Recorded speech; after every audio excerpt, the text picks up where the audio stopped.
Good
morning, everybody. I see a lot of you are struggling in the comments, and I am here to help you. Good morning. That's a little bit different music. That music actually is called Psych. I kind of like it, though. It's kind of fun. Okay, so we got freshers in the house, too. Perfect. Look, I think you guys know the whole point of this show is really, it's simple. This is the place where you can come and ask questions, and I will give you answers. Now, 100%. The answers aren't always what you want to hear. I totally get it, right? I'm a father. I have 8 children. And sometimes they come to me for advice and they're disappointed when they leave. Not because they don't believe the validity of what I'm telling them. It's because sometimes I don't sugarcoat stuff a lot. Like even my wife will tell you, like, nope, he's going to tell you what he thinks, not what you want to hear. And if my wife is watching, I know she's going to scream amen any moment. But here's the thing. I will give you the very best advice I can. I will give you informed opinions. I will give you suggestions that will help you even when it's hard. And trust me, it is hard. You guys aren't watching me on a Saturday because finding a job is easy, right? The things that make the job search hard right now, a couple things really make it hard. We have a pandemic, you might have noticed. That makes it harder. It's not what makes it hard by itself, but it did make it harder. And the reason why it made it harder is because there's more competition for every job. So there's that. So technique is what I'm getting to. Technique is super, super, super, super important. Have you adjusted your technique at all? And that's the question that I have for you as we get started. Look, in the comments, I would love for you to tell me right now where you're from, what time it is. And I want you to know I am starting a new show tonight. Tonight. For me, it's tonight. For me, it's tonight. For many of you, it's late. Wherever you are, it's late. Look, I know in India right now, it's 10:50 p.m. I totally get it. But tonight, midnight my time. It's 10:20 in the morning right now. So at midnight my time, which is 12:30 in India in the afternoon on Sunday, okay? I'm coming to you for the first time at midnight live. You can ask me anything you want. You can ask me about the job search. You can ask me about marketing. You can ask me about social media. It's not a branded show. Like I don't have a theme yet, and I don't want a theme. I just want to come to you and give you the opportunity to participate with me live. That's what I really, really want. Chicago, half past noon. Yep, that's my buddy Mike. Now, Mike and I, if you're looking to grow your network, Mike and I run a show. It's a networking event. Really, it's not a show. Okay, but it is a show. But anyways, it's not on LinkedIn. It's not on YouTube. It's not on Facebook. So it makes it a little bit difficult. But what we've done is we've gone to a place called Remo, thanks to the folks over at Exit Your Way who sponsor. They pay the bill, so nobody has to pay. There's no ads or commercials or anything like that, which is the way I like to do things. So it's 100% free for all of you. Exit Your Way pays the bill. Thank you, Exit Your Way. Okay. Mike and I have this thing. It's called Speed Networking with Mike and Ira, and I love it. And the reason why it's cool is because it gives you an opportunity to network, to meet new people, to network, to make friends, and that's what it's all about. It's called speed networking because we do 5-minute intervals where you sit at a virtual table with 5 other people, so there's 6 total people at the table, and you just talk about whatever the table topic is. And every table has a topic, so you move around from table to table, you talk about different things, but you're getting to know people along the way. And then at the end we have a little longer where it's kind of like open session. You can talk to anybody you want about anything you want. And also, just for showing up, we give you 30 seconds to speak to the whole crowd with what we call an elevator pitch. And if you're looking for a job like you guys are, you tell them, who you are, where you are, what you do, and what would make an ideal company for you. And a lot of these guys are like, hey, I know somebody who works at a company like that. Let me introduce you. And that's kind of how it goes. So anyways, that's speed networking with Mike and Ira. I will actually, maybe I can get Mike since he's here. Mike, can you get the invitation, the one that says number 7 on it, and throw that up? If not, I will get that up to you guys later. I do want to circle back up again. If you have a question, this is a question and answer show. So questions for me, anything. I think you guys saw the list, right? But anything you want to talk about, the ATS, interviews, salary, following up with interviews after that's happened, recruiters, your resume, your cover letter, working abroad, freshers, career change. What is it that you want to talk about? Then you let me know and ask your question and I will address it. Okay. In the meantime, if you don't have a question for me yet, just keep watching because this will bring up questions. And then the other thing I want to let you guys know is on Project Help You Grow, which is my website, I have started to amass or assemble these videos because I do this show twice a week, 2 times a week. So if you can't always make it, what I'm going to do is share my screen real quick.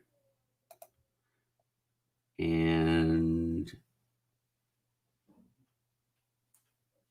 my daughter just closed my screen. You guys keep it down out there.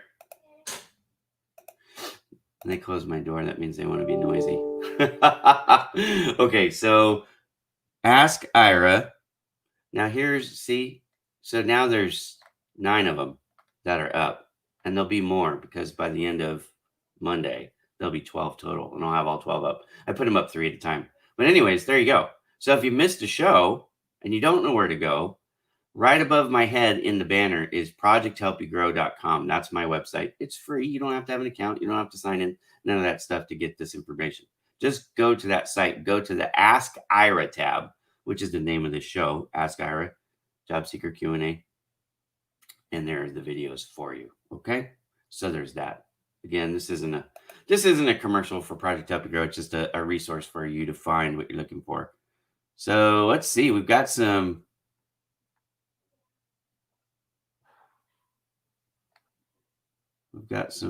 questions, I think.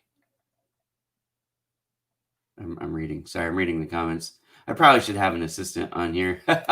See, helping non-native speakers in English to apply and ace interviews in English. Very good. So she's advertising her services. I don't have a problem with that. Look, if you are a non-English speaker and you're going to interview in English, I 100% think that you should prep for every interview. It's important. It's super important. So if you need help, ask Corinne. Now, Corinne, I typically don't like people just to straight advertise on my show, so you probably should ask me before you did that, but I'll let it happen this time. Okay. H-1B in working in Massachusetts. I'm an accounts professional and looking for a new job. Could you help me? Well, you didn't really ask me a question other than, can you help me? Can I help you? Yep. You got to ask me the right question. ProjectHelpYouGrow.com is the free place. If you're asking, can I be your headhunter? No, I don't do that. That's not what I do. But I do have headhunters that I know. ProjectHelpYouGrow.com. Go to the partners tab. There's people there that might be able to help you out. I am not a recruiter. I'm not a headhunter. I run projecthelpyourgrow.com, which is a job website, job search related website. I deal with recruiters, I deal with employers, I deal with candidates all day, every day, right? I've been doing it for years now. I'm a former hiring manager. So I also have that perspective. But I'm in a network with, I think it's about 5,000 recruiters in total. I know a lot. I mean, a lot of recruiters. You'd be hard pressed to find anybody who knows more recruiters than I do. And that's not a brag. It's just, it is what it is. I run Project Help You Grow. They know what it is. They want, to take advantage of it for their own careers. And so they connected with me. So, anyways, can I help you? I absolutely can help you. It might not be the help that you're looking for. And ask me the question. Let's find out. Everyone is doing well. We already saw that. Let's see. How do you get references if you only volunteer experienced employers aren't comfortable with it? Well, that's a problem. You might have to ask yourself why. Because if the people who know you, I'm going to have to turn my emails off. Sorry. It's going to keep dinging at me. If the people who know you won't refer you, that's a problem. It really is. You have to ask yourself, why won't they refer you? You might need to figure out a win-win scenario where you can get them to refer you. But a referral from a stranger is no good. It has to be somebody who knows you. It has to be somebody who knows you in that professional environment as well. So if you volunteered with folks and they won't refer you, it's like, maybe you're not ready for that. And I know that's not what you want to hear, but it's truth. Referrals have to be, look, there's a lot of referrals. I could go through like LinkedIn profiles, and I talk about this with recruiters. So this is, again, it's not necessarily what you want to hear, but it is what they're looking at. Okay. They're going to look at the title of the person who's making the referral. They're going to look through your profile and see where it overlaps with that person who made the referral. Okay. This is why they made the referral, because there's too many people on LinkedIn specifically. That's why I'm picking on LinkedIn at the moment. There's too many people on LinkedIn who have referrals, and I call them fluff. You could call them whatever you want, but they're fluff because they either say nothing. So it's a referral from Ira to you. We've never worked together. Well, how does Ira know how professional you are, how good you are at accounting or whatever it is that you do, right? I don't. I might like you. And so a lot of people have decided to quote unquote trade referrals, but they're useless. And if you have too many of those and you have a good referral, it actually can bury the good referrals. You're better to go in with 2 solid referrals than to have 40 that are fluff. So hopefully you guys are following my advice here. Okay. If you're a job seeker and you're looking for a job, you need to go through your referrals and strip out all the ones that are not related to the job search that you're looking for now. Because you might have had 5 referrals, but you changed careers. And those referrals are for what you used to do. Well, if those don't help you, if there's nothing related to what you're looking for now, because you've completely changed careers, then you probably want to ditch those unless they're all at the bottom, because people will start at the top and work their way down. Okay. So if you've received 12 referrals, the oldest one is on the very bottom. The newest one is on the top. So the newest one is the most important because that's the one everybody will see. Some people will go through all 12. A lot of recruiters won't. What they're going to do is they're going to look for the quality of the referrals and go through it. And as soon as they start to hit junk, 2 bad ones in a row, 3 bad ones in a row, that's where they'll stop. And they'll go, okay, there's nothing else. So just be very careful, be mindful. But how do you get people to give you a referral? First of all, you have to ask, right? And what I have found in my life is that if I just ask people for help, I usually will not get it because most people are busy and it doesn't help them. But if you can figure out a trade of some sort, like a barter is a good way to look at this. Hey, I need your help. I need a referral because I'm looking for a job. I know that you don't have any incentive by itself to give me that referral. But what if I were to, and then you fill in the blank, something that you can do to help them get that, you know what I mean? To help their cause out. Maybe they're looking for customers and you go, look, I'll scour through my network. Maybe I'll make a couple posts for you. It could be anything. You know what I mean? But it's a barter. So something that you would trade for them to do it. I know it sounds corny, but it works. It totally works. Anyways, from Kenya, and it's 8:20 p.m. Yeah, it's getting late there. Sorry that I am on so late. I'm actually on late today. I normally am on an hour earlier, but I was running behind today, so here it is. But I'll be on again tonight at midnight if that helps you. Now that might be too early in the morning for you there, but it looks like that will be 10 a.m. So if you want to catch me back to back, more than happy to have you. Carl from Florida, welcome. From Liberia, how do we get benefits from our online work? Can you create more jobs for us? Yeah, I don't create jobs. That's not what I do. But there are more online jobs out there. So I do post job listings on Project Help You Grow for free. So if you're not checking it out, check it out. I actually put up eight new jobs just 2 days ago. I put up 8 new jobs. All but one of them were outside the United States. I did have one job that was from Tennessee, I believe, but I didn't have one from Liberia. But I had jobs from India, Australia, Indonesia, Pakistan, Canada, and the United States. Not bad, right? So I mix it up. It's not all about the America with the job help, right? In India, it's 10:51. I did know that. And I want you to know that I will be on again at noon, lunchtime for you. When you wake up, after you go to sleep and you wake up and you have your lunch, tune back in. I'll be live tonight. It'll be midnight in California. It'll be 12:30 in India when I go live. All right. Hello from Nigeria. This is an important thing too. If you're looking to find a job, I follow back. Some people use the hashtag FFF, follow for follow, and some use F4F, which is follow for follow. So I follow back, follow for follow. It's a great strategy on all of them, right? LinkedIn, YouTube, Twitter, Pinterest, Instagram.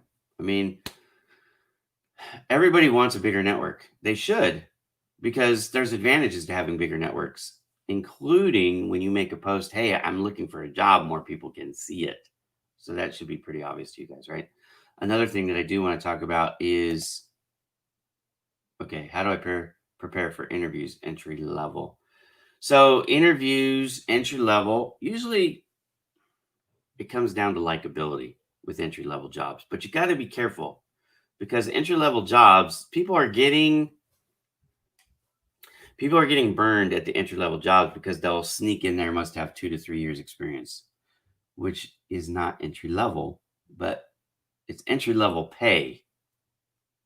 And I think it's dirty pool. It's not cool. It shouldn't be happening, but it is. It's happening all over the place. So here's what I've advised my daughter to do, my son to do. They are in college right now, right? What you want to do is you want to work while you're in school and get experience to the end which you are going to school for, right? So if you want to be in business, you need to have something that's business related. Again, it could be an internship, you could volunteer, you could have a co-op, you can be on a working program, like my daughter is on a working program. So she's actually working, getting paid, but excuse me, but also getting some credit because she's working for the school or the college that she's going to, right? So, anyways, that helps. That doesn't answer your question, but anyways, strategy. Okay. Now, what do I recommend? I have an article on Project Help You Grow. It's called "Winning the Interview." You need to read it. I'll pull it up. So you need to go to Project Help You Grow. There's an article on the blog page. It's got like a green funky cover. I'm going to pull it up right now. Okay. So I'm going to put your question down for a second, right? When the interview is all about modern interview preparation advice. Okay. So what you need to do is I've got a checklist. It's right here. You need to look at the company history and the overview. You need to look at the management and ownership style. You can find a lot of this on their webpage, on their LinkedIn, and just Google the company. You can also need to look at the company culture, because if you're buttoned down, I'm going to show you my face here real quick. I don't know why. I feel weird just like I'm talking to you guys, but you can't see me. Okay, so maybe I'll do that. If you're a buttoned up person and you're going to a place that's like t-shirts and jeans, you're not going to fit in. But you want to know the culture of the company, because it'll help you with the interview to fit in, to build rapport. But also, if it's a bad fit, why bother, right? If you know you're not going to fit in there, you're wasting your time. So, anyways, look at the company culture. The hiring manager, you want to research them. Competition, who do they compete with? Now, on an entry level, you might not need to do this. This is more for, people who are looking for, a middle of the road career to upper career. This really helps, because you want to wow, impress, make a good impression on the person interviewing you. If you not only know about their company and how you would fit in, but also understand the differences between the way they do their business and the way their competitors do their business, and then if you can even come up with, some ideas that you might present in the interview about how you could help them improve and do things better than the competition is doing it. Like, let's say you're a customer service rock star, whatever, right?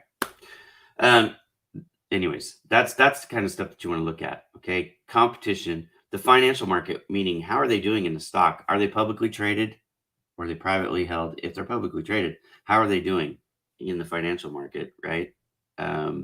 If they are privately held, a lot of times the privately held companies are still, they're ownership groups, and you can look them up, or you could just look at the net wealth of the single owner, right?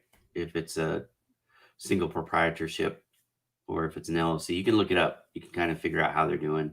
Annual revenue, you want to look at the trend for the company. If you can find reports on it. Again, this is on bigger companies. On smaller companies, you might not be able to find any of this out. But if you can, it's good to know. You want to know how much money they're bringing in, how much revenue are they bringing in each and every year, right? Is it more than what they brought in the year before, or is it less? That could look. I went to work for a company that after 6 months laid me off. You know what I mean? There were some things that I probably could have done better, before I made the decision to go to work for them. But the pandemic really messed it up. I think I would have been fine if the pandemic didn't happen. But anyways, there's research there that I could have done and I didn't do, and so I'm trying to make sure that you guys are even more prepared. Okay. Questions for the interviews. The number one things that most people don't go in with: prepared, pre-planned, ready to go in my hip pocket questions for the interviewer. Okay. We'll come back to that. Informational interview is great, especially for entry level, because you may have never worked in that industry at all before, and you don't even know what you don't know. You talk to somebody. An informational interview is something like you find somebody who works in that field, and you basically interview them like you would do for school, but it's just for you. And you ask them for advice. You pick their brain.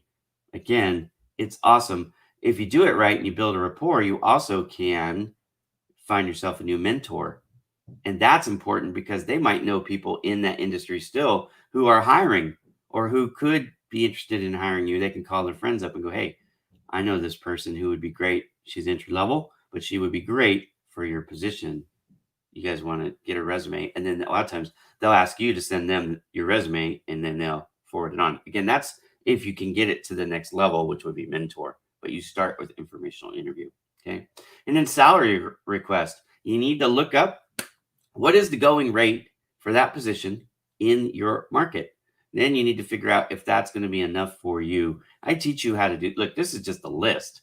I teach you how to do all of this stuff in the article. Okay. Like, for example, my favorite one to stop on is the questions. So if you are just like, I have no freaking clue what I should be asking, Ira. Here you go. Here's some questions that you can ask. Okay. Anyways, so this is called Winning the Interview. And it's here, Win the Interview, sorry. It's here on Project Help You Grow. Just go to Project Help You Grow, hit the blog tab, and then it's in the list. Okay. So that's how you find it. Good question. Very good question. All right, let's see. What else do we got here? I'm going to scroll back up. A lot of comments, which are awesome.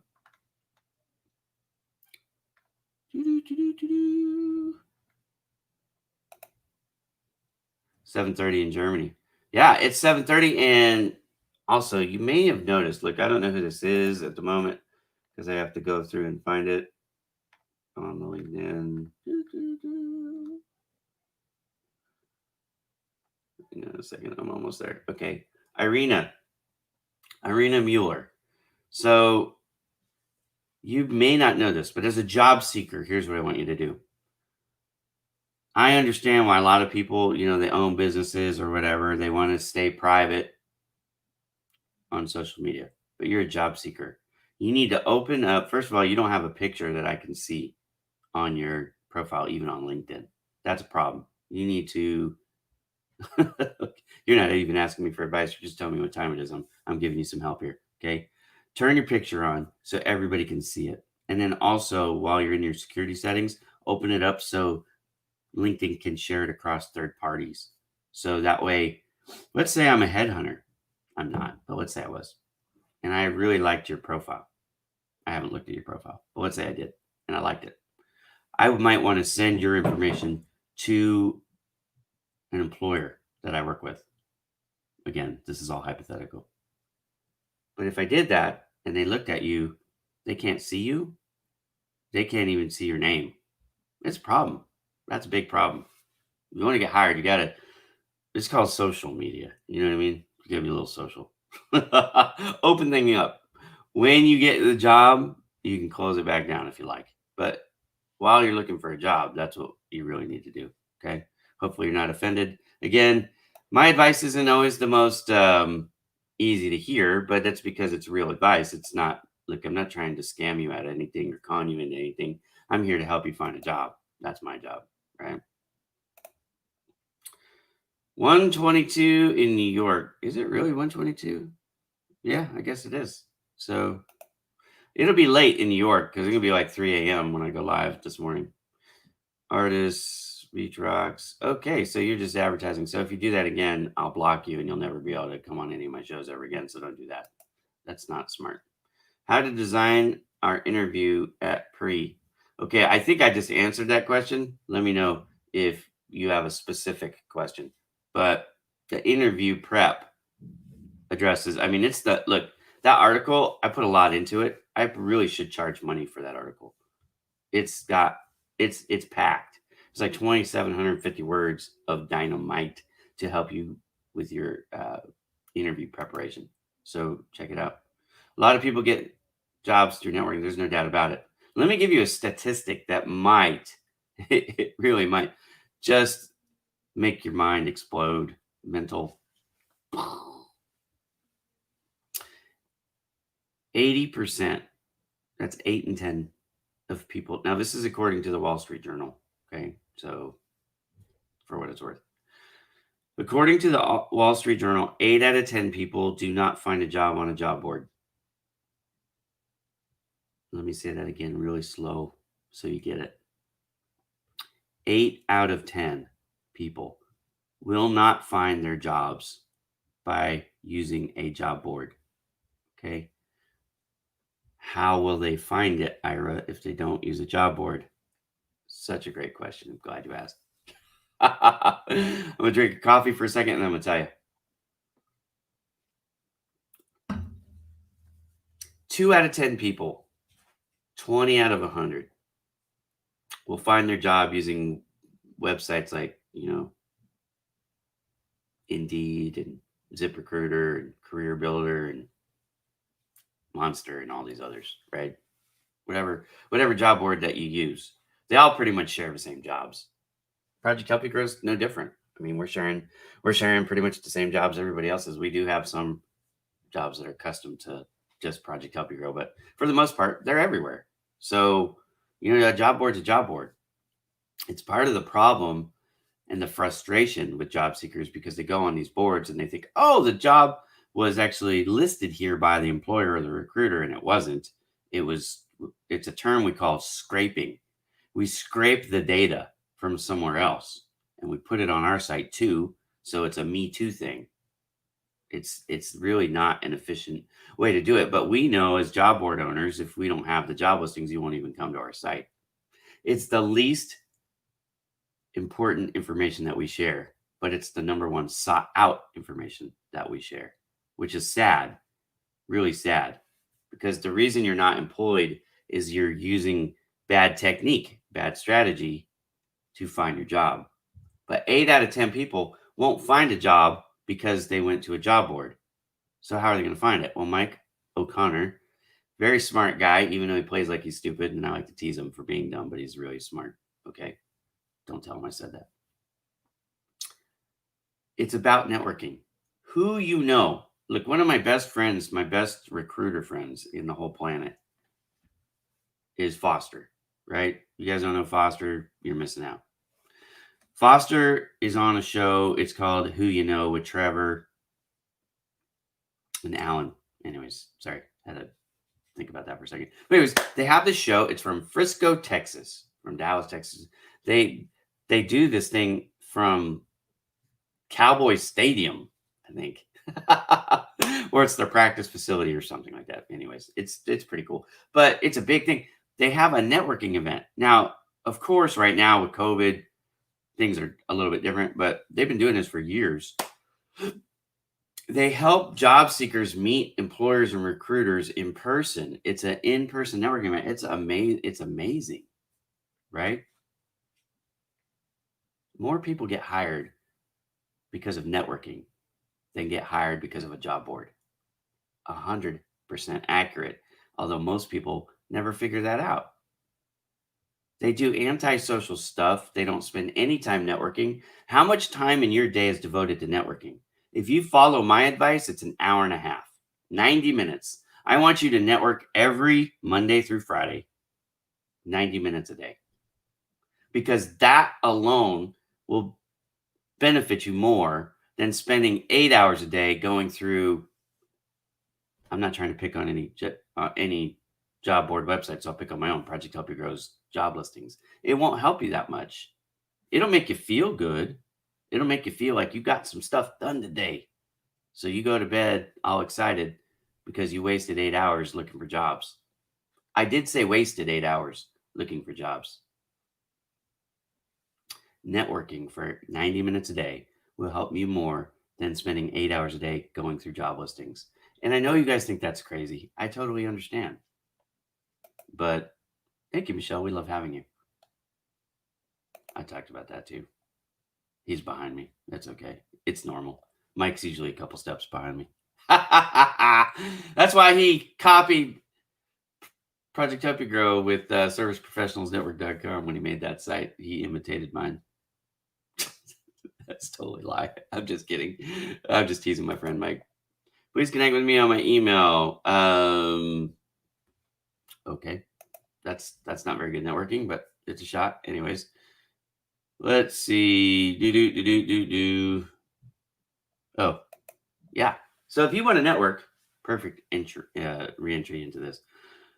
Hit this link. We do this every Tuesday. Now we've changed the time.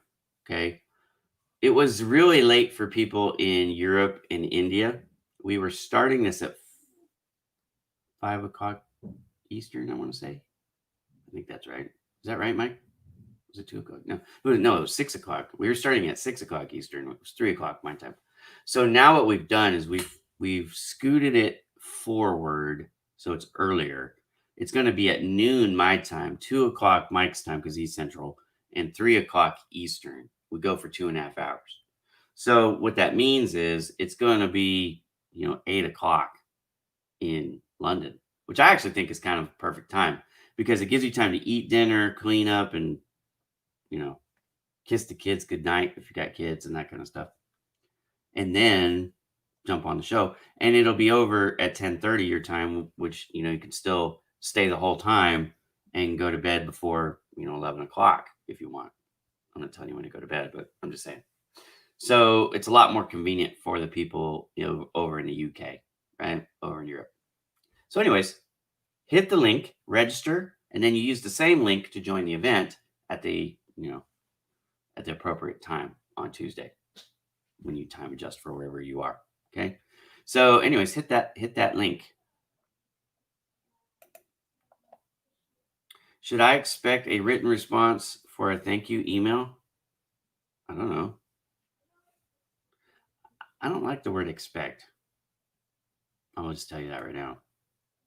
Did you ask him? I mean, in the email, did you ask him any questions? So you're sending a thank you email to somebody who interviewed you. My presumption is that, right? But if you ask questions in an email that aren't,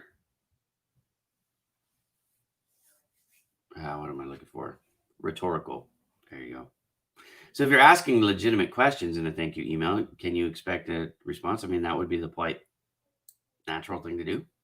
But if you send me, like, I'll give you a perfect example. Someone sends me an email, or they send me a direct message, or they send me a text, and it's just information. Am I going to respond? Likely not. I will take that information that you sent me. And if you're saying, thank you, Ira, for helping me with my job search, I'll be like, yeah, no problem. But I'm not going to respond. I'm too busy. I mean, I'm just being completely transparent with you. And the recruiters are really busy too. So you have to give them a little bit of forgiveness. They're people, guys. They're people. But if in your thank you email say, hey, when can I expect a decision? I think you reasonably could expect an answer to that. I think that's fair. I will tell you this, in the interview, you should be asking that question already. In the interview, as part of the interview, when they say, do you have any questions for me? That's one of the things that you should be asking. Okay. Have you already interviewed a bunch of other people, and is this thing close to being done? When, can I expect to hear back from you? And then you get a couple different answers there, right? Well, no, we just started. You're the first candidate we've interviewed. And usually people want to interview a certain amount. They'll tell you if you ask, how many people are you interviewing for this position? Have you ever asked that question in an interview? Have you ever gone into an interview and when they say, do you have any questions? You're like, yeah. How many people am I competing with? Wouldn't you like to know that? There's all kinds of questions you could ask. They don't say you can't ask these types of questions. You could ask. They may not tell you, but most of them will if you ask. And they actually will appreciate it because then they don't have to pretend like you're the only person they're interviewing. You know what I mean? Like, so when you say, when can I expect to hear a decision?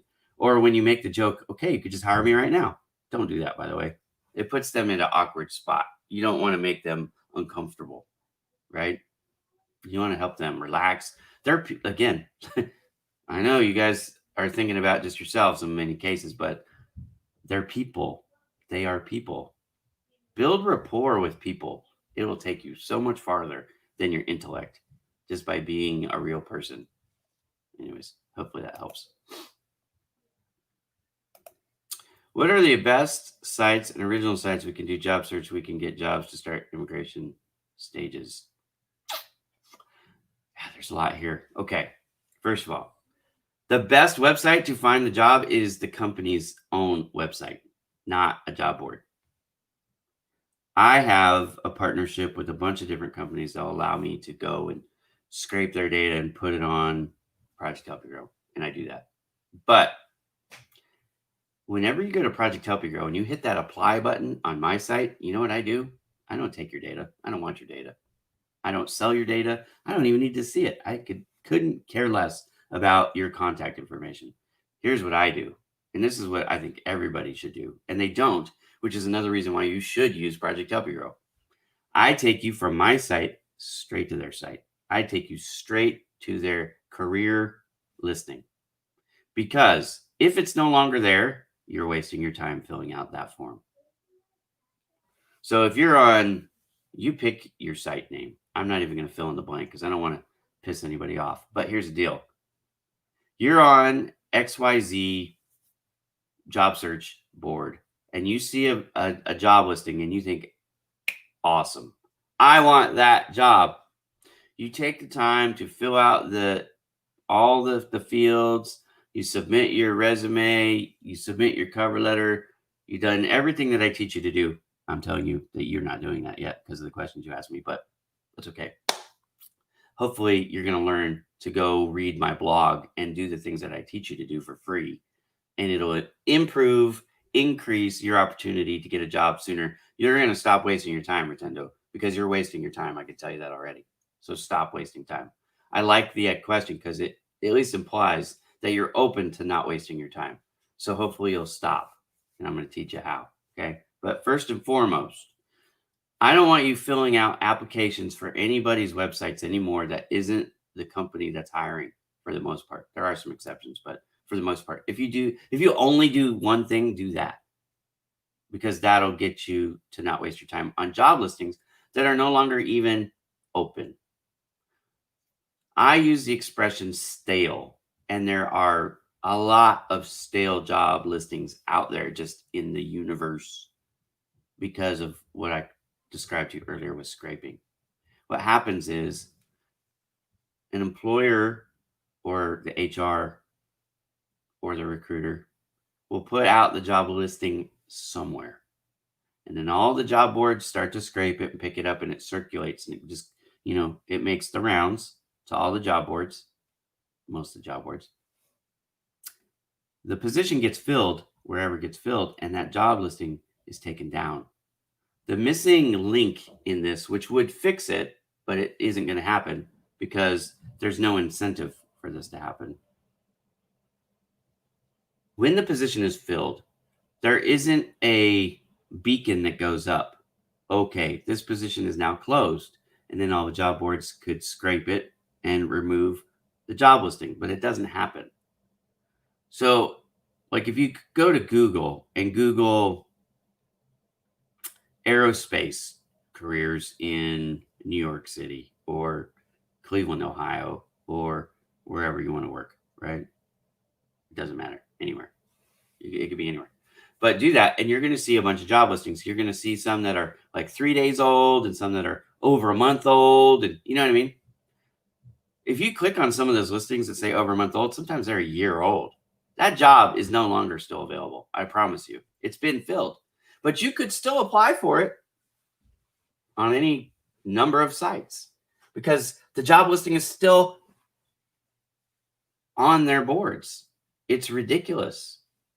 I set for Project Help You Grow a expiration date, 60 days. But that's only for the jobs that are put on by me, the recruiters, or the employers, because those three groups put up jobs. I do it. I don't have a staff, so it's just me.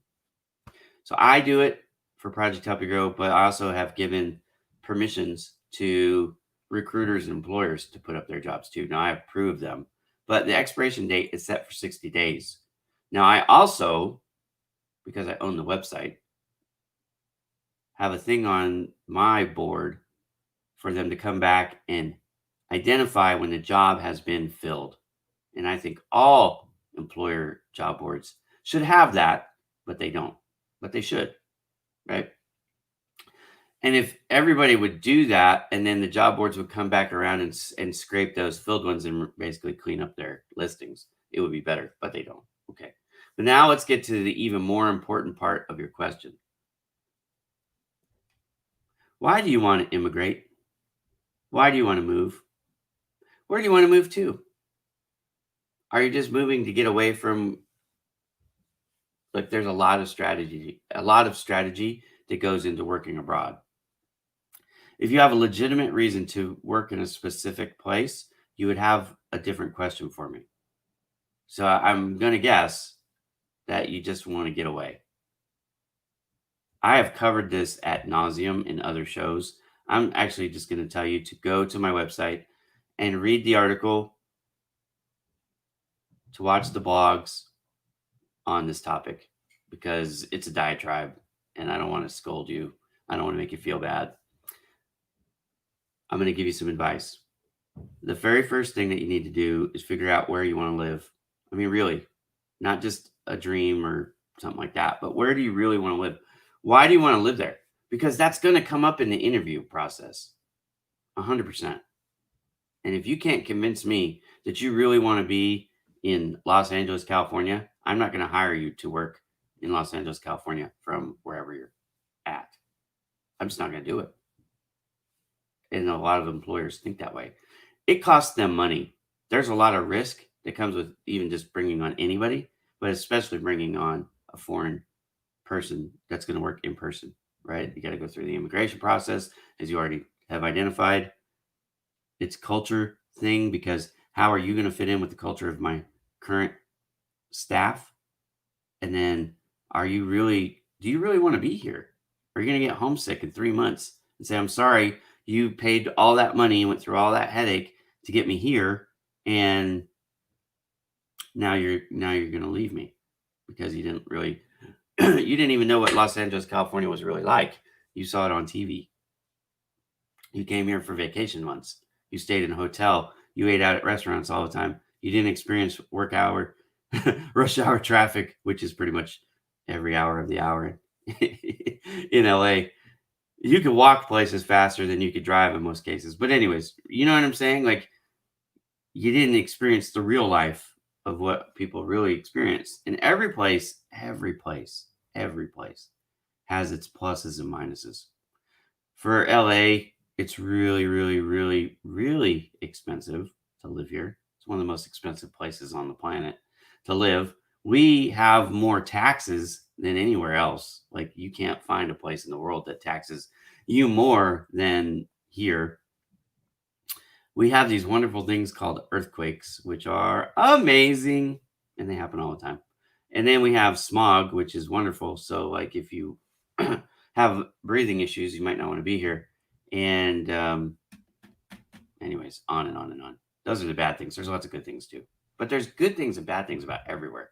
So my problem with most people who are in fantasy land is they're not living in reality. They're living in what they saw on TV or what they've imagined in their mind. And anyways, you have to be able to answer the question, why do you really want to be here, as opposed to just escaping where you are now. Most people are not going to hire you if you just want to escape. You have to have a legitimate reason why you want to be in that spot. So pick a spot, have a legitimate reason to be there. And then this is the other thing people don't think about. What did I start the show with? It's really, really, really, really, really tough to find a job right now, because it's really, really, really, really, really, really, really, I think that's 7 reallys if you're counting, competitive right now everywhere because of the pandemic. There aren't very many jobs out there right now where there is what we would call a labor shortage in the local market. So, one exception and one way to get through all the red tape and to get somebody to help you with sponsorship and relocation and all that stuff from anywhere in the world right now is if you can find a place in the world where they are short on labor for the thing that you do. So if you're some type of a mathematician or engineer or doctor or nurse or in a construction field, like you have, let's say you're a welder, you know, whatever. There are places in the world where there are shortages of what you do, maybe if you have a specialty specifically, it's harder, right? The other part of that is sometimes it's the cost of the labor. So there might be people available, but their cost is way too high and they need to bring in somebody lower. Now, the world has changed. So if you're able to do your job remotely, if it's not like a hands-on, you've got to be there in person type of a job. I'm actually seeing this happen more than anything right now, where remote workers are being hired from other places because they can now do the job over the internet. That's cool. That doesn't help you move, but it helps you get a job. Okay. But if you want to physically relocate, and a lot of people do, then you have to find You have to identify a place in the world that has a shortage of what you do, because you're not going to have time to retrain and recertify and get good. You know what I mean? There's too many people out there that are available. So if I could buy, let's say 1,000 people apply for a job, and that's not untypical. I'm telling you, job listings right now are getting flooded with responses. So if 1,000 people apply for the same one job that I've got, get 999 people from within, let's say, 100 miles. They live already within 100 miles of my company. And I get one person who lives in, let's just say, you know, another country, a foreign country, another continent. The odds of me even opening that resume, I'm just being completely transparent, probably pretty slim, right? Probably pretty slim. But if I do open it, as soon as I see the contact information is from another country, or the question that usually people ask, are you legally authorized to work in the United States? And the answer is no, you're not. That's a knockout question. I don't even continue. I mean, I'm just being completely transparent with you. This is how it really works. Now, if I didn't get but like 3 resumes, I probably would still read your resume. But the problem is for you, it's just bad timing. Because in reality, in my hypothetical scenario, is more likely to get the 999 from within 100 miles, and maybe even more. I'm going to tell you quite honestly,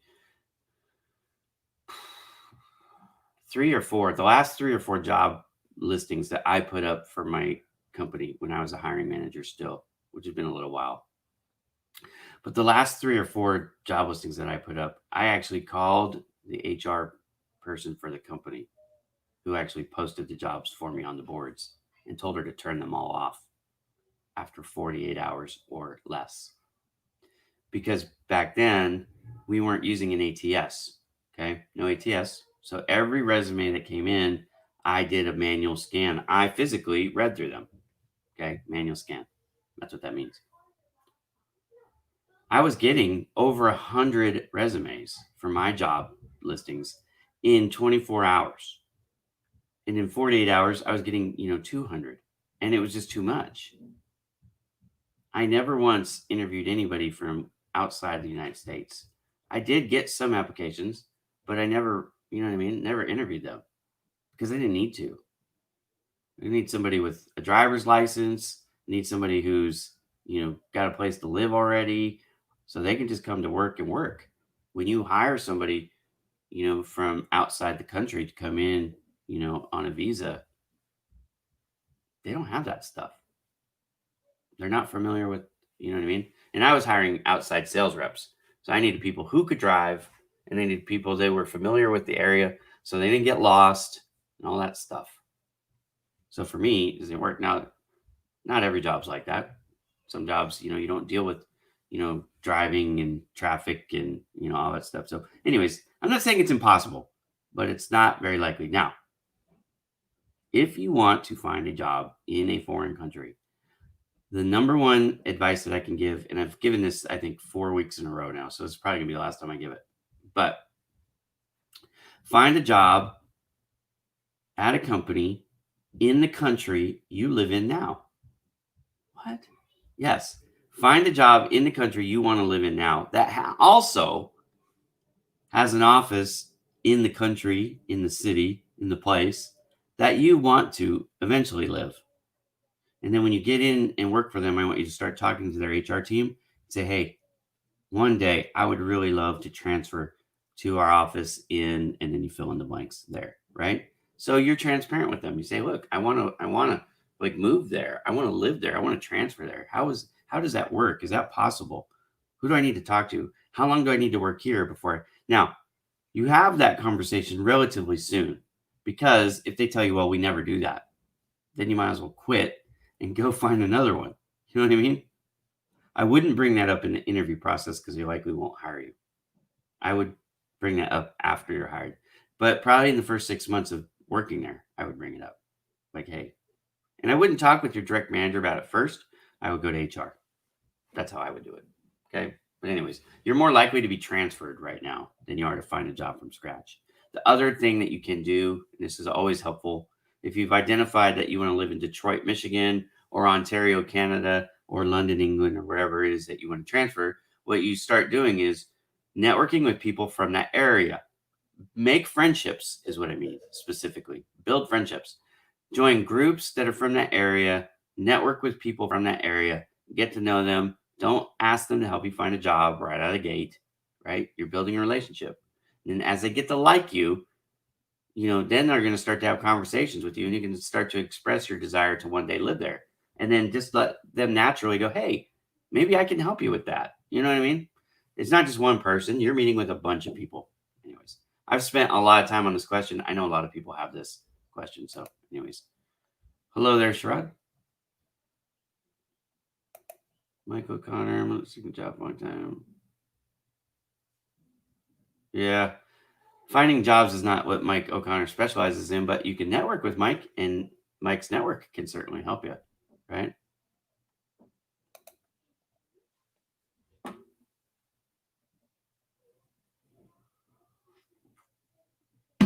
I really couldn't tell you.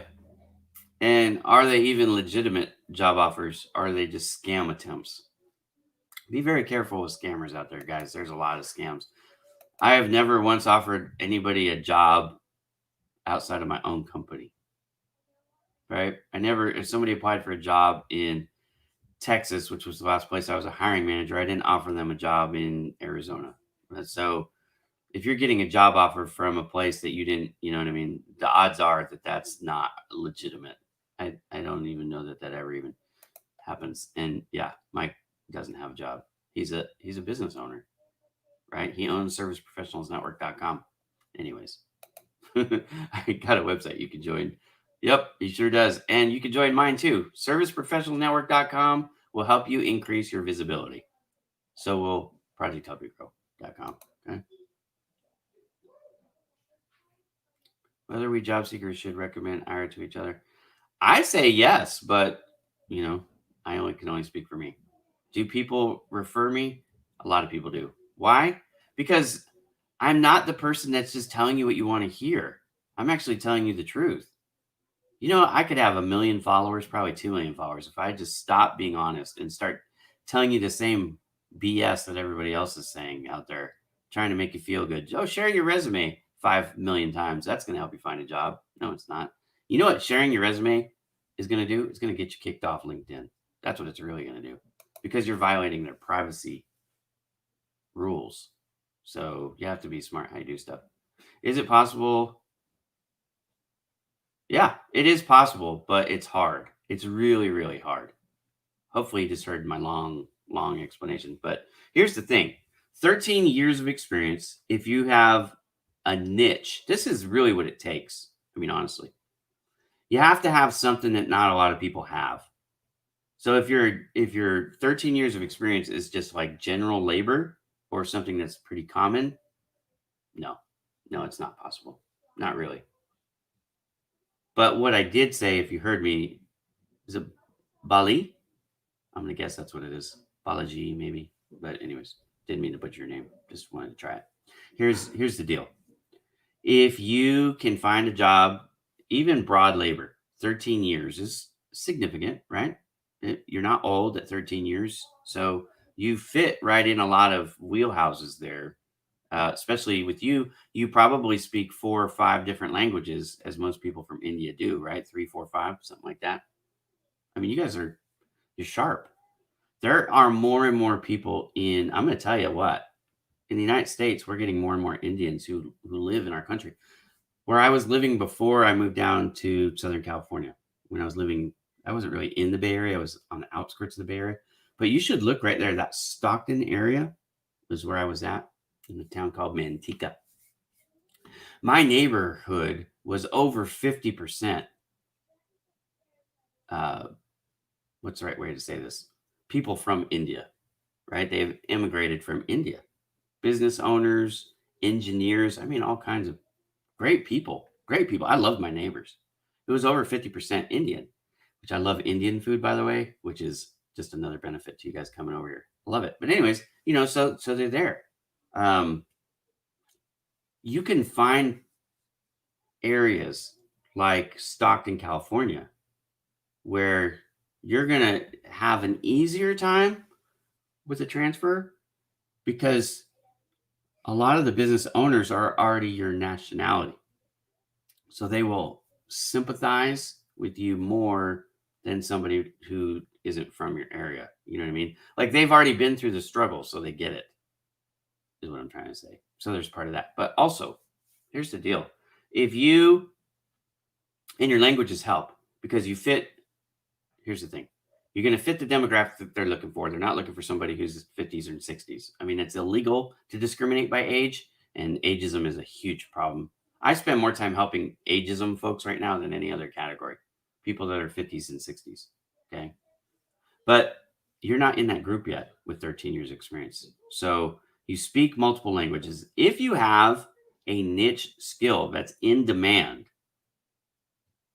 finding a job somewhere abroad is extremely possible with effort and strategy. Okay. So again, figure out where you want to live. And maybe for you, you search where in the world is there a labor shortage on, and then fill in the blank. So go to Google, right? Where in the world is there a labor shortage on, and then what is it that you do? Fill that in. Okay. Now, that result will help you pick where you want to live because it might just be one place. It might be Warsaw, Poland. You go, okay, I want to leave India. I don't care where. Warsaw, Poland has got the only shortage of what I do in the world. So I'm going to start applying for jobs in Warsaw, Poland. But also, I want you to go network with people in Warsaw, Poland, get on social media, join groups, start meeting people, right? All that stuff. Now, the other thing I said, find a job at a company who has an office where you are already, right? Where you can work legally, and then go where they also have a office, at least in the country that you want to live in, right? So there's a couple ways to do it. So I've spent a lot of time on working abroad. Pretty much done with that topic, unless you guys have a specific question for me now. I used Miss Bomber's recipe. I think you're talking about Kirsty Bonner, and I think that recipe is a good one. So I miss her. And anyways, if you're looking for Miss Bonner, one thing I do love about Kirsty, she was my friend, right? Many of you guys know that. Kirsty Bonner was my personal friend. So if you're looking for her stuff, unfortunately, kirstybonner.com was taken down. I don't know why they did that. It was a legal thing. But anyways, I have her permission to have these up while she was still alive. She gave it to me. So here's some of best her best posts. She and I agreed on these, right, which was pretty cool. So she gave me permission to put all these up. So, anyways, come in and check it out. Kirsty Bonner lives in my memory, but she's also, this is like a tribute page now. I used to have her on my partners tab. I actually just took that off, which was painful for me to do, but the website doesn't work anymore. So I couldn't keep sending people to a website that doesn't exist. But if you're looking for, partners or what I call friends of Project Help You Grow, here's serviceprofessionalsnetwork.com right there. That's Mike O'Connor. And he's right there. This is my website, Bowman Digital Media and coaching, and my wife. And then you get down, this is my brother, and this is a recruiting firm. And anyways, just on and on. You can come and see the different partners that I have here. They're resources for you. You can get all kinds of stuff. We haven't talked about vets, but if you're a veteran transitioning from the military into civilian life, this is the number one source of information. I'm pointing everybody to Vets to Industry right now. So if you're a transitioning vet, check out vetstoindustry.com. They are an amazing, in fact, I'm going to bring it up. I don't usually do this on the show, bring up other people's websites, but here we go. They have this free resource library. It's available to active, guard, reserve, veteran, military spouse, dependent children Blue Star and Gold Star families and caregivers. I mean, basically, if you have any connection to the military, you can use this stuff, and it's all 100% free. So check it out. That's theindustry.com. It's the name of the website. Bonner. Yep, you got it. That's okay. I got you. I figured it out. She helped me too, brother. Trust me. She helped me. I helped her. It was wonderful. Loved it. I miss her dearly. Is there any scope for demand forecasting? I don't know where, because the answer is going to be different everywhere. You got to be more specific on, like, do you know how to find that out? Maybe I'll help you with that. Right? How do you find out if what you do is in demand somewhere? So, like, here, we'll do it right now together. Deal? You and I will search this together. So let me share my screen. Okay. Share my screen. What you want to do is you want to go to Google. Okay. So we're on Google. Just hit that. Okay. Now, what I'm going to do is I'm actually going to take I've got to find it here real quick.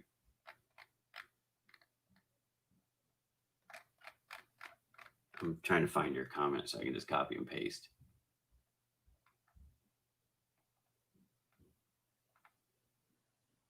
There is a ton of questions. Oh, sorry. I'm not going to be able to find it that way. I'm just going to have to type it in. Okay. So I apologize, but here's a lesson for you guys, right? Okay. So I want to go, is there, or actually, because this is how I would ask it. Okay. Where is there a labor shortage for demand forecasting? Okay. And then boom, go past the ads, right? Come on down. So you start to get some answers. And then what you do is you just start reading these. Okay. There is no labor shortage. Well, we know that. Forecasting labor and skill shortages. So that's a PDF. But this is how we start to do research. And then we just chase this down. Some of the questions, all right, there, the talent drought will get worse. Yeah, I actually disagree with that. Oh, this is pre-COVID. That's why. Yeah. Labor rates. Let me come back. We'll do it like this. The labor rate, unemployment rate, pre-COVID-19 was hovering at 3.x, right? So 3.3 to 3.7. It was oscillating. It was pretty low unemployment, which means there were not as many people looking for work as there were jobs out there. And so it was relatively easy to find a job up until April in the United States. And then, of course, the pandemic spiked here. It spiked earlier in other parts of the world, as obviously. So these numbers will change depending on where you are. But for the United States, it got to 14.5%. That was the height in this pandemic spike. And then each month it's come down. The last labor statistics that I saw, it was 8.4%, which is great because it's half of 14, but it's still 3 times what it was. So it's still 3 times harder to find a job now than it was back in April or March. Anyways, get the idea. So when you're reading some of this data, you need to just understand where in time we were at the time it was written, because right now those numbers are off. So anyways, back to this. Keep scrolling. So now this one here, this is right before the pandemic hit. Oh no, I'm sorry. This is 2019. This is a year before. Yeah. So you got to look at these dates. But anyways, hopefully that'll give you an idea on how to start looking anyways. So use Google, use Bing, use Siri, or whatever the other one is, right? I don't know. Alexa, that's the one I'm talking about. Like, Alexa, where in the world is there a labor shortage for demand forecasting or supply chain, right? Search it. That's how you can find it, okay? Open to new connections. Yeah. Now, Giovanni, we cannot see your photograph. So if you want to be social on social media, the first thing I'm going to tell you is open up your profile photo so that we can see it. And if you don't have one, get one. I don't care how handsome or ugly you think you are. I don't care. Get a picture up of you, right? We're not here to date you. We just want to see what you look like.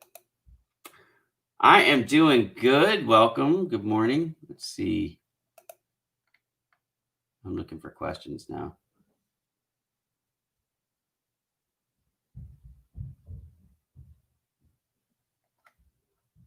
I'm looking for jobs. You're in the right place. Go to projecthelpyougrow.com because this show is actually on overtime already. But I have tons of advice on how you can. The reason why most of you don't have a job is the strategy you're using is not correct, right? And so to get strategy, okay, networking, got it. I trust LinkedIn is the best platform to search job for good network. I would say, I mean, LinkedIn is my favorite network by far. You can get a lot of good information on LinkedIn. You just have to learn how to figure out what is good information and what is actually going to lead you astray. There are a lot of quote unquote influencers who I wouldn't trust with my job search as far as I could throw them. And actually probably not even that far because I could throw people farther than most because of my wrestling background. Okay? But here's the deal. Not everything you read is truth. And a lot of what you read on LinkedIn is not about you, the job seeker, at all. They're using you. They're flat out using you to become famous, to sell their books, to sell their courses. Project Help You Grow is 100% free, and they all think I'm insane because I outwork them by a million miles. I put in way more effort than they do. I give people real legitimate help, and I don't charge you anything for any of it. So, is LinkedIn the best place? Yes and no. There's a lot of scam that happens on LinkedIn. There's a lot of fraud that happens on LinkedIn. Now, it's not LinkedIn's fault. I'm not blaming LinkedIn. This is just people doing bad things using their platform. It's not LinkedIn. LinkedIn stuff is legitimate. LinkedIn jobs are legitimate. You know what I'm saying? So I love the platform, but there's a lot of garbage that happens on LinkedIn. A lot of garbage. I see people, I mean, just like lifting up like a celebrity, people with criminal records who will steal money from mentally unstable folks. I've seen it happen with my own eyes. And people will tell you this person that I'm talking about specifically is, a hero. That guy is he's a devil in disguise is what he really is. And there's others. It's not just him. There's lots of people. They're out there championing people who would steal you of every penny you have and not even care. That's a shame. There are lots of good people too, but those are usually not as popular because there's an expression in Christian circles called itching ears. The itching ear is only interested in hearing what it likes to hear, pleasant things, things that, yes, if I can just get you to share my post, I'm going to magically get a job and I'm going to hit that magic button. And if you just follow and like me and comment on every post that I make, then you will magically get a job. But you won't hear me say that because it's not true. It's just not true, right? I could share your resume. You're not going to get a job because I share it. That's not how it works. I teach you how it really works. And again, I liken myself to vegetables. There's a lot of dessert on LinkedIn, and you look at the size of their networks, they have millions of followers. And the reason why they have millions of followers is because they only give you dessert. It's not going to help you have a strong, healthy body and a good shot, a legitimate shot at finding a job. It's just not going to happen. They talk about how many people they hire, but they never tag the people in the posts. The people that they talk about never comment on the post. You know why? Because they're imaginary. They're not even real. They're making it up. It's all a lie. And you guys just keep eating that ice cream, but it's all horseshit. I mean, stop it. Don't be gullible. If you want legitimate truth, like when I help somebody legitimately find a job and they're cool with it, I'll tag them and then they can comment on it. But you could see people that I've actually helped or people that Kirsty Bonner actually helped, right? We had somebody on earlier. Kirsty Bonner actually helped me, right? And that's why I loved Kirsty Bonner because she was actually doing real work. Now, she had millions of followers too, but they were legitimate. And she did some of the stuff that I don't like she shared posts more than once. You know what I mean? I don't typically do that. I don't go in an archive and go, hey, this was a really good post. I'm going to bring it back out and share it again. I don't do that. Kirsty did do that, right? But it's hard to do what we do, and it's hard to post 2 times a day or 3 times a day with something that's brand new and fresh. Anyways, it's tough to do, but anyways, it's a different approach to life.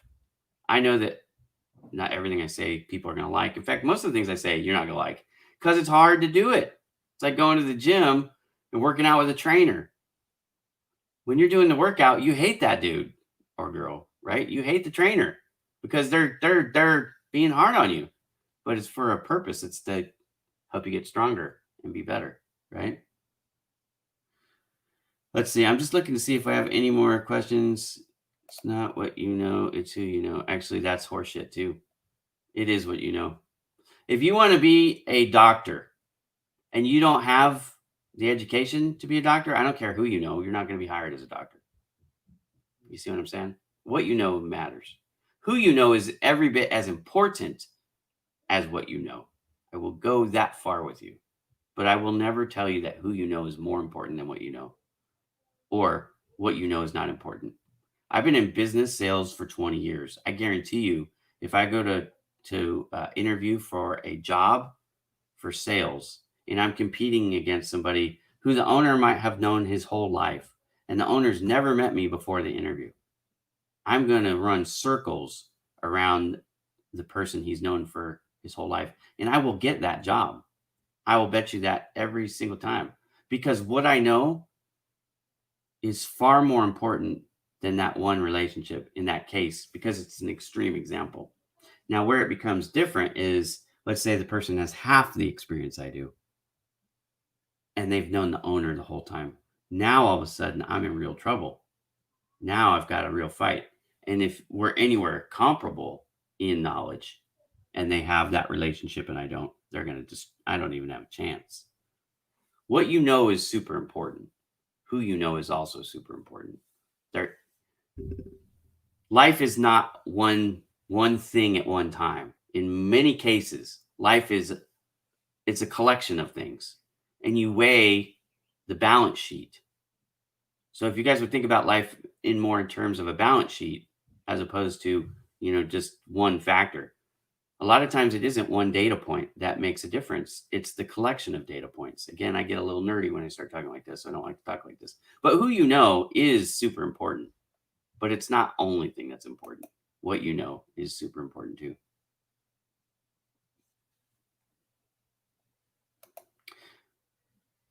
Volunteering is a great strategy, Mary Lynn. It's super underutilized, but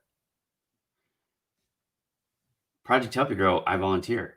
I do the whole thing. I pay for it. I run it. I maintain it. I mean, it's one person. Project Help You Grow is Ira Bowman. That's it. It's just me. Nobody else doing any of the work right now. Just me. So I volunteer, but you know what opportunities I get because marketing. I could just go through this whole giant list with you if I really wanted to, but I'm not going to because it sound like a brag. But anyways, it's volunteer. Volunteer. It's good. It's a good way to get.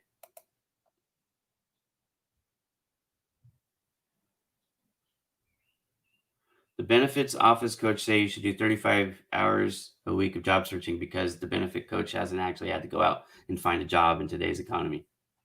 You should spend more time networking than job searching. You should spend more time doing research than job searching.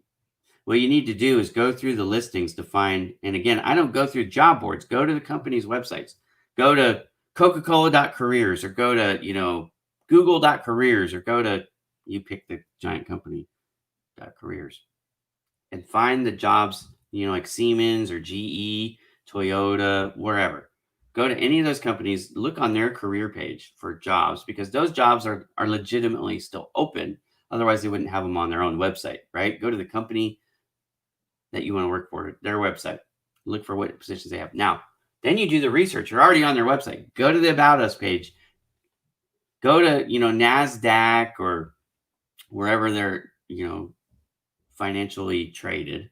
Go to that stock exchange and figure out how they're doing. Look, on Google, who competes with fill in the blank, GE, for example, General Electric. Who competes with General Electric? Or, you're on Boeing or whatever, right? Do that homework. If you're curious on how to spend your day, I've written a blog and it's all about how to spend your day. I'm going to show you guys what I think. You can agree or disagree all you want. Most of you don't have the experience I have in this field, so I might be cautious with disagreeing with me here, but here's how you should spend your time. So the name of this article, which the thing's kind of in the way, but it's Daily Time Planner for Job Seekers. Okay. Here's how I suggest you spend your time. So from 8 to 9:45, you would research your vertical market and industry. From 9:45 to 10 a.m., you would take a break. From 10 to noon, you would look at listings. So for 2 hours a day, you're going to spend time looking at job listings themselves. Then from noon to 12:30, you're going to take a lunch. Then from 12:30 to 2, you're going to be on social media networking. Then from 2 to 4, you're going to actually go in depth on these jobs and pick one job. Look at me now. You're going to pick one. You're not going to be applying to 15 jobs a day, 200 jobs a day. You're going to apply to one. But before you apply, you're going to do the research. And I teach you how to do the research right here. Okay. And then from 4 to 5, you're going to work on your skill development, because you don't want to, like, if you're out of a job for 6 months, 7 months, a year, you don't want to let your skills get rusty, or maybe the industry is adapting to the remote workforce or whatever. And you need to keep on top of, your skill set. So anyways, go to Project Help You Grow. Look, I'll put this in the, in the comments. So go to Project Help You Grow's article there, and I'll put it up here. Right? Go here and figure out how to set up your day, because then you're going to get both. You're going to stay on top of the job listings. You're going to stay on top of networking, making new friends and building new relationships. You're going to stay on top of your skill set this way, and you're going to be prepared for that interview when you get it. You'll be really prepared. And also, you'll be more guilt-free. Like, you won't be as nervous, because you're now actually going to have a strategy in place. It makes sense. It's well thought out. Look, Kirsty Bonner read that article and she loved it. She approved it. She and I talked pretty much every day for years. Kirsty Bonner and I talked every day for years. Okay. She loved that article. She loved Project Help You Grow. She used to champion Project Help You Grow all the time. Anyways, my friend. Hey, Jairus, how you doing, brother? I like Jairus. Jairus is a great guy. What's your question?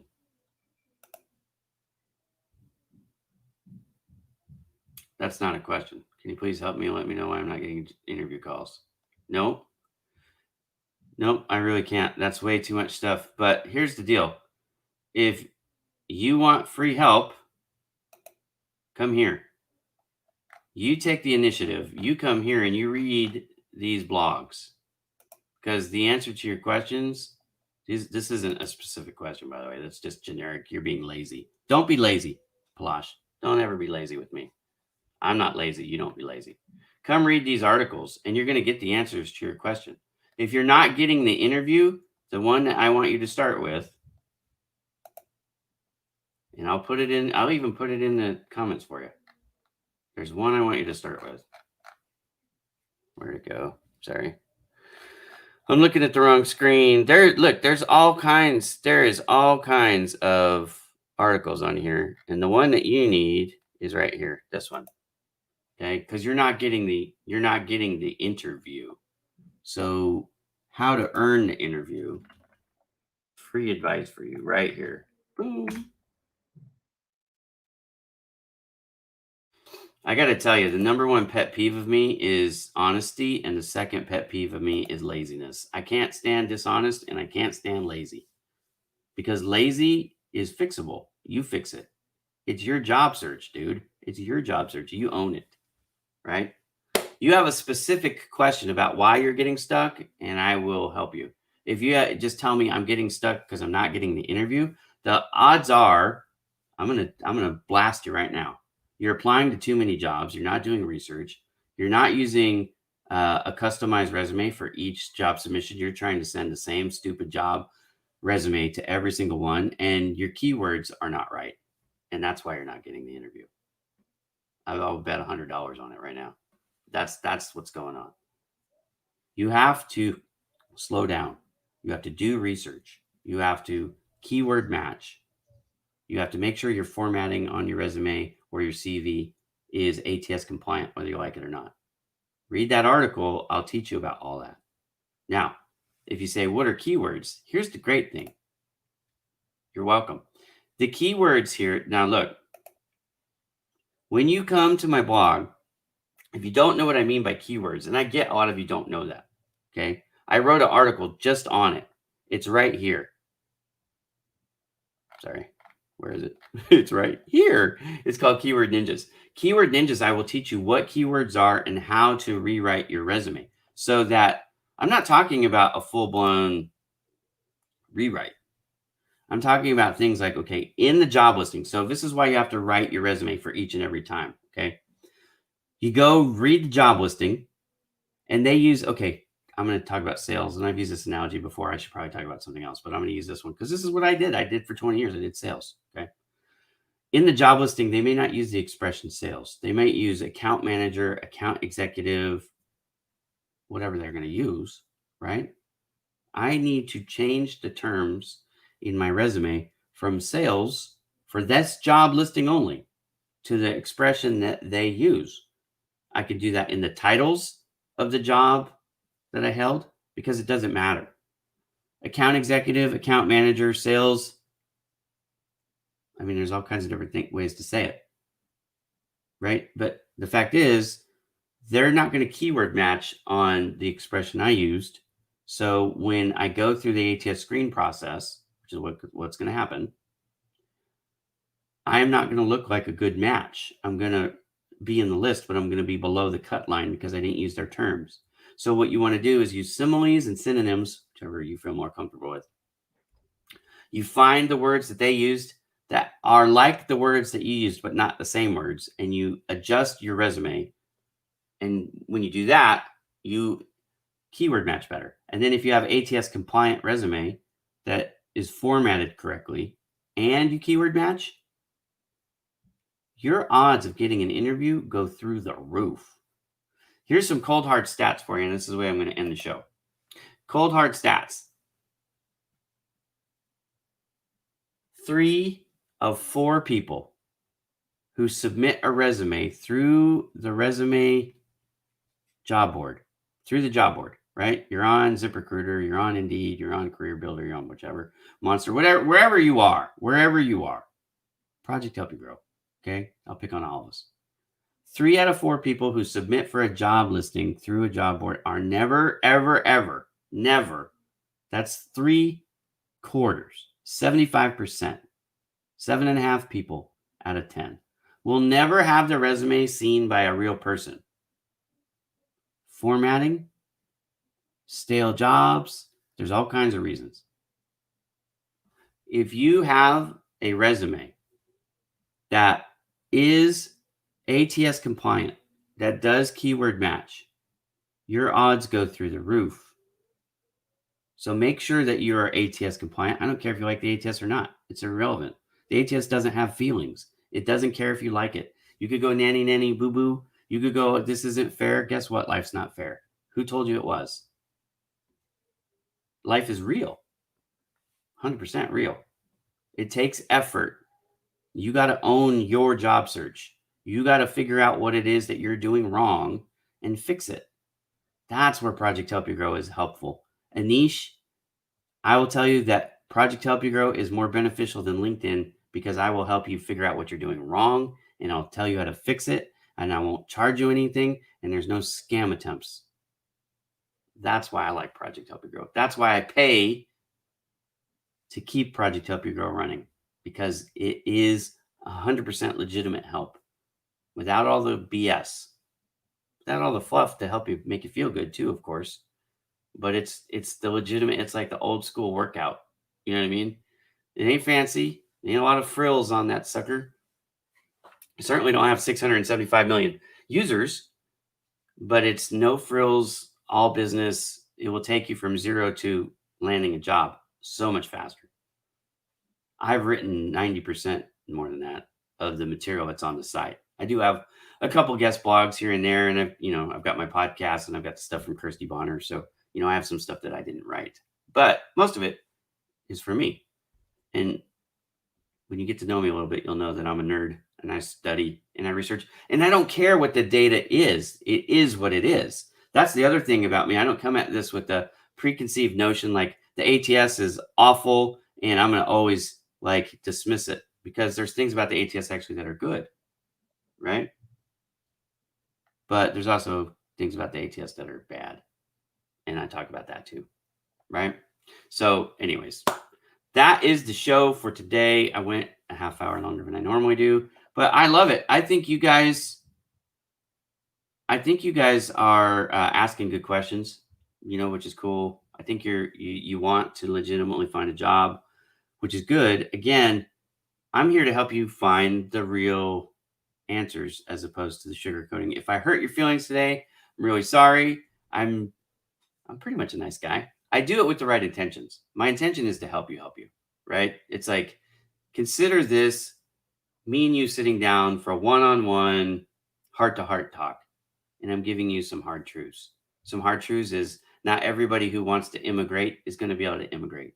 Not everybody who wants to make $1 million a year is going to be able to make $1 million a year, including me, right? I haven't made $1 million a year ever. So, you know what I mean? Life is real. It's okay. Figure out where you're getting stuck in the process. If you can at least identify that, like somebody did, hey, I'm applying to all these jobs. I'm not getting interviews. Okay. Identify where in the process you are getting stuck. Send me a message or, talk to me about that and I can help you with some ideas. For example, if you're not getting the interview, it's usually something to do with your resume. Or maybe it could also be that you're applying for jobs that you're not really qualified for, right? Stretch jobs are hard to get through a job board. You have to go around the job board. You have to meet people who super, super important. Every bit as important as what you know in your experience. But your experience, what you know, where you live, who you know, all come together. It's all like data points on a balance sheet. And your cumulative score is what determines if you're going to get the job or not in most cases. At the end of the day, if you know a lot of people, you know the right people, and you're qualified for the job, you're using ATS resume techniques, and you keyword match. If you do all that, usually you're going to get the interview. Then when you get to the interview, if you're prepared, you have the right questions, you should express that you're excited, that you really want to work for them, do a good job with the resume or with the interview, and then you follow up properly, you have an opportunity to find a job quickly if you do all those things. Most people don't. Most people don't put in the effort to do everything I just said. They fall down somewhere. So the hiring company, the hiring manager, whoever's making that final decision, has to look at the candidates. And I used to grade them out. And I'd grade them out for all those things. Relationships, experience, salary is another consideration. What is the person willing to work for? All that stuff would get graded out because you guys don't think about it this way, but I'm going to tell you how hiring managers think. We have budgets. So before we even start the process to look for somebody, we have been told, here is your window of opportunity financially, right? This is how much you can spend. Did you know that businesses didn't open their doors to hire you? They didn't open their doors to feed your family, to put your kids through college, none of that stuff. It wasn't about you. It wasn't about you at all, right? You are trading your time, your labor, your talents, everything that you bring to the table, you're trading for, the money, right? I mean, that's why we go to work. So you have to think about it from that angle too. if you're getting the interview, but you're not getting hired, there could be a couple things going on, including, which most people don't like to think about, is the salary part. How much are you asking for? And it could be that you're not asking for enough, oddly, because when a hiring manager hears, "Oh, I'm willing to do this for 60 grand, but the going rate's 120," they're like, "Well, maybe you're not qualified to do this job," because that's one of the things they expect is for you to know how much that job is worth in that market. They expect you to know that. Now, if you're new to that particular market, this is where informational interviews are so helpful, because those informational interviews, I'm actually going to disagree with you, Frank. I don't give common sense answers on this stuff. What I give are well thought out answers that are actually honest. So I appreciate that. But they're not always common sense. They should be common sense. But I see so many people, and common means the majority, right? I see so many people doing the wrong things. The wrong things. They want to apply for 500 jobs a day. So they just burn through them because it makes them feel good. They're using the same resume every single time they apply because they paid somebody 3 months ago to write a resume for them. So they just assume that the professional resume writer is going to do a better job than them writing the resume, which is true. But the problem is, it doesn't keyword match for those jobs. It's not 1995. If you run your job search like today, like you were doing it in 1995, you're not going to get hired because things have changed a lot. Things have changed just since April. I had somebody, I don't know, it was like 2 or 3 weeks ago, call me an idiot on this show because he says nothing's changed. It's been bad way before, COVID started, which frankly is just not true. That's an uneducated emotional response, irrational response, not based in truth, because I can show you the numbers. The global economy was actually pretty good, especially here in the United States. We were at 3.3 to 3.5% unemployment rate in March, up to March. That's a good economy. By any standard, that's a good economy. Okay. So, but they told me nothing had changed. I said, really? Because we went from like 2 million unemployed to 40 million unemployed in a matter of 30 days. What does that mean to you? It might not mean anything to you. 2 million to 40 million. So what? What does that matter? Here's why it matters. Because the level of competition just went up for every job. It went up 20 times in some cases. You know what I mean? So if you're competing with 20 times more people for the same job you were before, you got to be like all about it. You got to cross your T's and dot your I's, as the expression goes. And most job seekers are not doing all that. They're not putting in the effort it takes. I don't know if it's because they're lazy, if they're overwhelmed, if they just are uninformed. So the point of this show is to help inform you and motivate you. Like, I'm a drill sergeant, I guess, even though I've never been in the military. I think I would have made a good drill sergeant, though, right? I would have busted chops, but I do it with good intentions. I do it with the idea that I can help you, because I can help you. I excel at everything I do because of my effort. It isn't that I'm the smartest person in the room. I never am. But I'm almost always the hardest working person in the room because I will outwork you.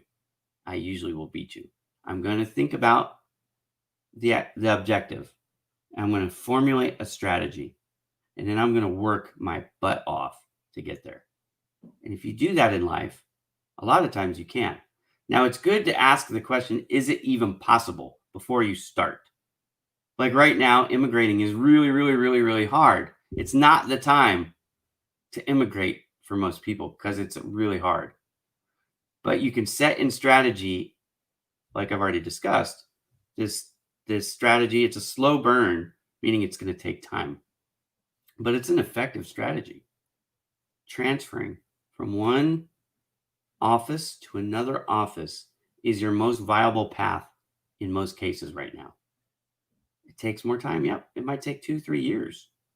But if I told you 100%, now I can't do this, but if I told you 100%, if you would go to work for this company in your local market, work for them for 2 years, and in 3 years, you would be transferred to the office where you wanted to be, a lot of you would go, you know what? I'll do that. I'll do that. because you're going to be paid, first of all, for where you are now, working for a company you like. And then there's this, dream of moving at the end of it. And then you're there for the rest of your career. Now, I can't promise you that will work. You do have to communicate with them. You have to talk with their HR folks. You've got to talk with your manager. You might have to talk to the owner of the company. Like, you've got to convince them that you're good at what you do locally and you're worth the extra expense to transfer, right? I mean, you do have to convince them of that because you're asking them for something. But anyways, thank you, man. I really appreciate that. I lived in Manteca for under 2 years. I really liked it there. I didn't think I was going to be there so short. Like, we actually thought that we would be there for the rest of our careers. It just didn't work out, right? The company that I was working for not in that area. I mean, I had to drive. It was a long commute, and it took it out of me. Like, 2.5 hours a day each way is a long drive, and that's really unfortunate. But so anyways, I'm down here in Southern California, and then got laid off. You gotta laugh because otherwise you'll cry, right? So I moved down here thinking, okay, well, I'm gonna retire for this company now, which I'd worked for both companies before. It was the second time that I'd worked for both companies. So, I came back to California from Texas with the thought that I was going to retire here, working for a former employer. That didn't work out after 2.5 years. I switched to another former employer down here in Southern California, and then the pandemic hit and they laid me off. So, now I'm in like this really expensive area and I have a mortgage payment and all that stuff. I mean, I've got 8 kids, as you guys know. I've got all these bills. I'm like, what do I do? So I opened my own business. Project Help Your Grow is funded by Bowman Digital Media. That's my business, right? So I make videos and websites, and I manage social media for businesses. So like small and medium business owners who, want to be on social media, but really don't know how to do it, don't have time to do it. They really just don't want to do it, but they have to do it. They pay me to manage their social media for them, so anyways, that's how I make my living. But it all comes down, this all ties together because, life is real. Like, I didn't want to be laid off. I didn't want to start Bowman Digital Media, honestly. I wanted to work for, should I say their name? ARC, I guess. You can look at my LinkedIn profile. You can see where I worked, right? But, I went to work for ARC. I loved the company, right? Anyways, it's a good company. I'm not mad at them. They laid me off because the economy sucked. Pandemic happened. It happened. But, I'm not going back. Like, I own Bowman Digital Media. That's, mindset change. Had a mindset change. But it wasn't my mentality coming here, right? Like, I liked the company. I still have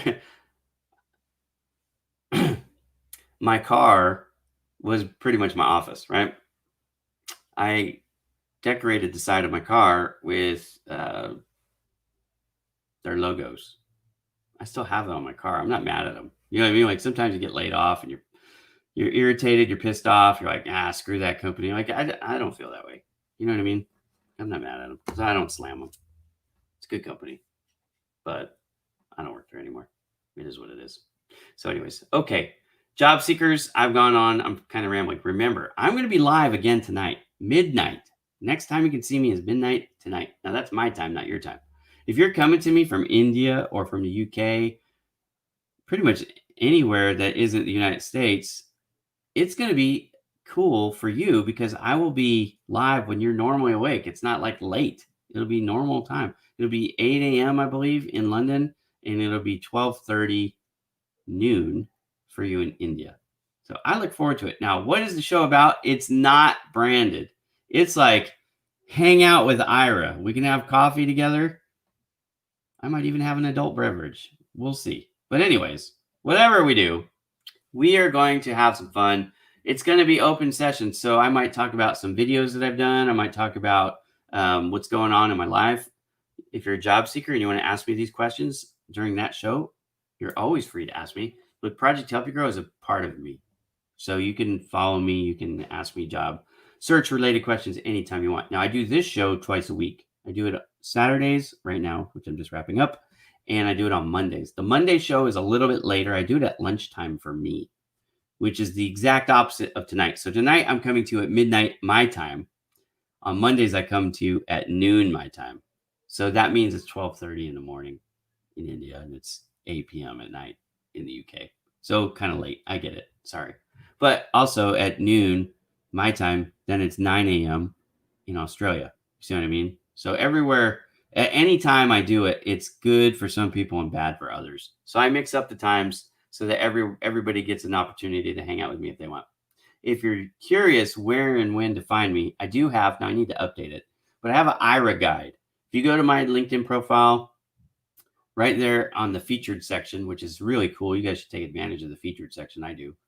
You can put posts there. You can put photos there. You can put anything you want there. It's really cool. Videos, pictures. So the very first one, it's called the IRA guide. It's kind of a play off the TV guide. You're right, a little tongue in cheek there. But it tells you the day and the times that I'm on. Now, it needs to be updated. So I will update it today. But we've got the Wednesday show with Ira has been moved. It's 6 a.m. Oh, I hate that time slot. But it's 6 a.m. because I stay up late. Like, it's easier for me to do the midnight show than it is to do a 6 a.m. show because I'm that guy, right? I like to stay up late. Don't like to get up early.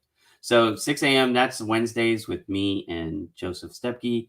We've got the speed networking thing that we talked about earlier with Mike and Ira on Tuesdays. On Thursdays, Exit Your Way, we do a roundtable that starts at 8 a.m., which is bad, but not as bad as 6 a.m. for me. So that happens, which is really cool. And then Friday is my favorite one. It's Follow Me Live. I like that because it's all about networking. We talk about silly stuff. Like this week, we talked about football and sports. We talked about who's your favorite sports team. And now I'm a Raiders fan. A lot of people hate the Raiders, and the Raiders have this like hardcore gangster image, which I'm anything but that. So it's kind of funny. But anyways, it was fun. We talked about it.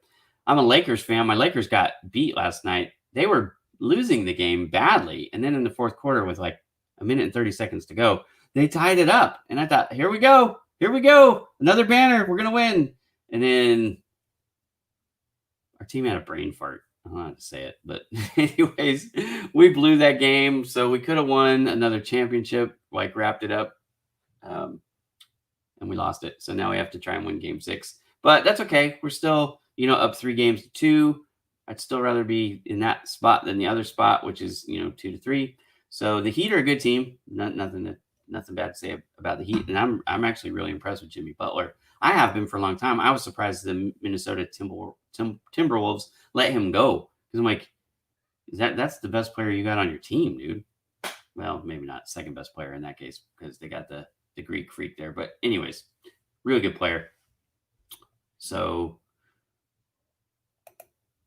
yeah, no problem. It's been a long show. So anyways, I'm rambling at this point, I guess. I'm going to turn on the music. I will see you all tonight. If you can join me, I would love it. For me, it's midnight. I don't even have a show title. So who knows what it'll be, but it'll be on at midnight. Thanks for hanging out with me. This has been an awesome episode. Ask Ira, Job Seekers Q&A. Today is Saturday, 10/10/20. Have a great day, everybody. I don't hate the Niners, but I'm a Raiders fan.